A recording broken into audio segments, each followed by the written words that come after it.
John F. McBurney III, born December 8, 1950, was a Democratic member of the Rhode Island Senate, representing the 15th District from 1974 to 2010. McBurney first won election to the Senate in 1974, replacing his father, John F. McBurney Jr., who had represented Pawtucket for 16 years. He announced his retirement from the Senate on July 2, 2010. Democrat Donna Nesselbush was elected to succeed him. References. External links.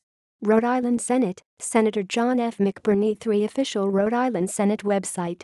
Project Vote Smart, Senator John F. McBurney III, Rhode Island, profile. Follow the money, John F. McBurney III. 2006, 2004, 2002, 2000, 1998, 1996, 1994 campaign contributions.